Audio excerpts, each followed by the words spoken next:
52% of that, or at least 50% of that, are living in non-official or unofficial settlements. The numbers are staggering here in Mumbai, and I think the urbanization issues of Mumbai are mirrored in various other urban situations around the world, and I think this is a fascinating discussion to be had. I think urbanization is much more prominent on the international agenda, on the development agenda. We're all looking at cities. We're all thinking about cities. We're all thinking about how we can make cities better, how we can move forward the agenda in cities. And I find the whole subject completely fascinating. So I'm very happy to be here. Often that historically there's been this aversion to urbanization in general in India, because often our founding fathers spoke about the idea of how India lived in its villages, but I think the tides are changing. It's election time here in India, and I think for the first time in the history of independent India, we have two of the major political parties actually talk about creating 100 new cities, and that's a very new trend. I've been following, and I love cities, and I've been following urbanization in India, and I think it's kind of this moment of history for urban enthusiasts to kind of note that shift in politics. But yeah, so like I said, we're in a very early stage of urbanization, so we actually have this amazing opportunity to leapfrog into a new model, which by learning from the errors and the successes of more urbanized parts of the world. But if you look at urbanization and the trends that Indian cities have followed, the policies that we've kind of pursued, unfortunately, we've actually taken on ideas that have been rejected by the more urbanized and developed parts of the world. We have this penchant for autocentric model of growth, where we are investing into ideas like flyovers and expressways, which people in the more urbanized parts of the world are actually rejecting and taking down. We kind of have this enthusiasm for gated communities which become ghettos for the rich. So, even though we have this great opportunity, it could become a big disaster if we don't pay attention to some of the urban planning policies. So for example, this is the city of Mumbai. It's the financial capital of our country. 18 million people live here. Almost half of them live in informal communities. And if you think about the big star infrastructure projects in the city over the last decade, it's the Sea Link, which is built for 2% of the city which uses the car. They will not provide them water and electricity, so they have to steal it. What choices do we have? While they continue to be the labor force in the 92% of unorganized labor in this country, and they continue to contribute to the economy of this city and this country. You have any guess how much Dharavi contributes to the economy of this city? Anybody? I'm sure you all have heard of Slumdog Millionaire, haven't you? Yeah? No? Yes. So one of the biggest issue about Slumdog Millionaires from Dharavi people were, we are not really so unhappy that they called us a dog, but we are very unhappy they called us a slum, because we contribute 10 million rupees to the economy of the city, and how can you call it slum? So yeah, they contribute largely to the city, but they really do not get any facilities that you and me have taken for granted. And so since we happen to be in Vivacious, Vibrant, it's also Virai Vikhroli, but you have to come here and find out. Come live there and find out. Since we happen to be there, we decided that would be the focus of our experiment.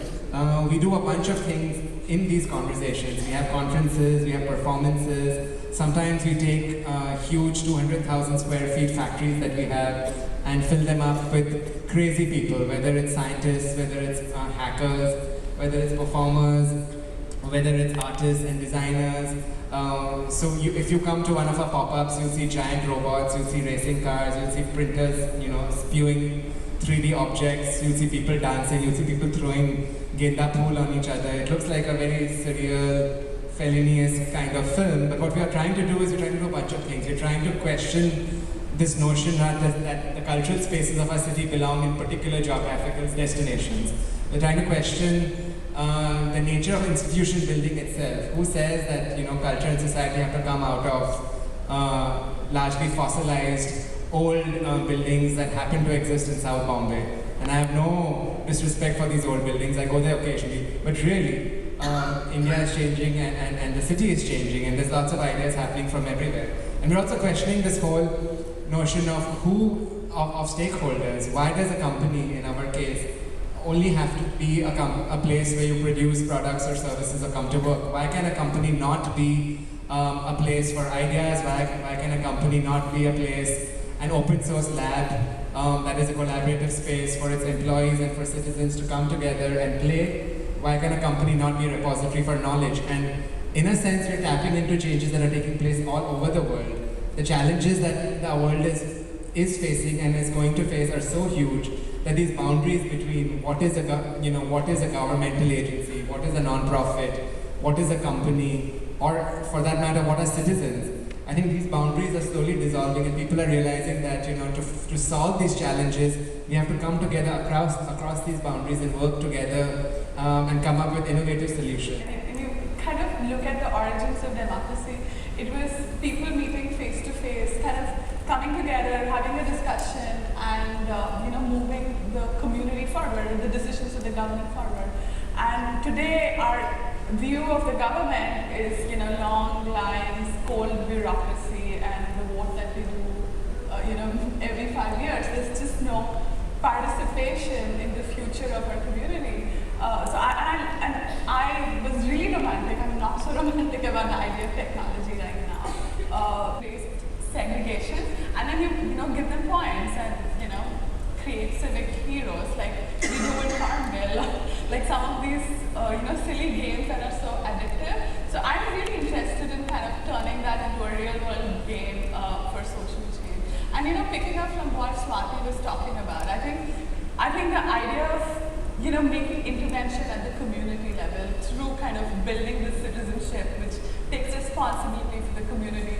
And we've been kind of working on bringing, creating livability within the block level, community level, and we've been partnering with the private sector to, for example, trying to get them to invest in simple things like making their streets more walkable, investing into art, and the genesis, the philosophy behind this idea was the fact that one of my greatest mentors and heroes, Enrique Penaloza, who's the former mayor of Bogota, would often say that quality of life distribution is more important than income distribution, and in some small way, and it doesn't feel like that every day when we're getting things done, we really want to kind of increase the quality of life in public spaces. And that's what we mean by kind of investing into the public realm. Because in so many ways, it has such a transformative effect in most of the people in the community. So we actually did this really cool project in Thane. How do you name Thane? Terrific Thane. Yeah, Terrific Thane, where we actually had... For those of you who wanted to sound cooler, you can say Terrific Thane. I'm trying to get Vikhroli to change its spelling to T-I-Q-R-O-L-I-E, just to make it sound cooler, but you can say Terrific Thane or Thane, it doesn't matter. It's on the central line, it's cool.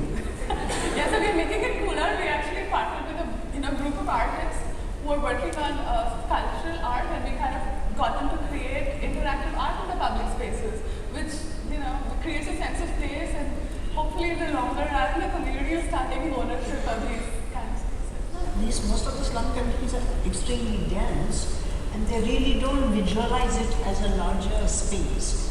So when we create these maps, we actually print them out, GIS maps, and then we will take it back to the community and we sit with them to teach it. This is what it looks like in your community. This is where school is, this is this, this is this, this is this.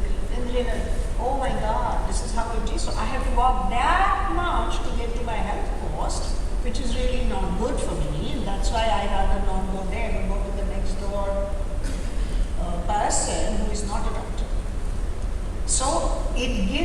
sense of themselves. It gives them a knowledge of what their community facilities are and are not, and where they are, and then they can leverage that, essentially that knowledge, when they talk to their local cooperators or the other community members to see how are now they are going to start demanding what is rightfully their right to a city. We talk about this right to a city all the time, but essentially the right to the city is almost never allocated to people who live in informal settlements.